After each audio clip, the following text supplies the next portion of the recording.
Hi, let's get started with understanding ESP32 and IoT. This is kind of an official introduction to the course, and in this video we are going to talk about the agenda for this course, what all we are going to do in this course, and we'll get started with studying the ESP32 right away. So let's get started. Now this is the course agenda. This is what we are going to do throughout this course, and this is a very rough idea about the course.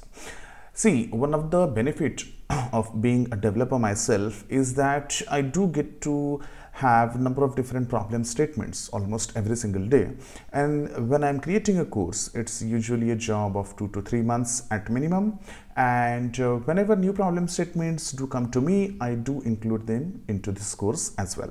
So I'll keep adding all the different problem statements that may come to me during the course of this creation, and then those points will also be there. But roughly what we are going to study or what we are going to cover is what is basically ESP32 and why we are going to use it. Then we'll try to understand what are the different boards available for ESP32 and which one we can choose among them. Then we'll get started with the ESP32 programming in Arduino IDE. We'll try to create a simple project or a simple program to blink LEDs, kind of hello world program for the microcontrollers. Then we'll try to understand the digital inputs and outputs on ESP32.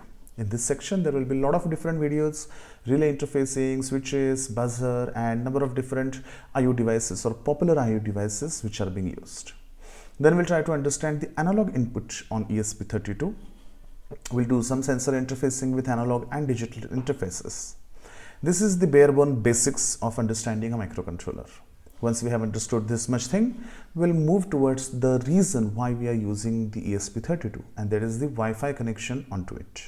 We'll try to understand the concepts of IoT and how ESP32 is a very suitable choice for IoT applications. We'll then try to understand number of different SaaS models for IoT, number of different products for IoT, how we can send data to those various platforms, and how to shape up our end application. We are also going to see the Alexa integration, MQTT protocols, databases, and reporting for IoT. So this is going to be a long but very interesting journey for all of us to understand ESP32 and Internet of Things. So let's get started with understanding ESP32 and get started experimenting with the electronics hardware. Thank you.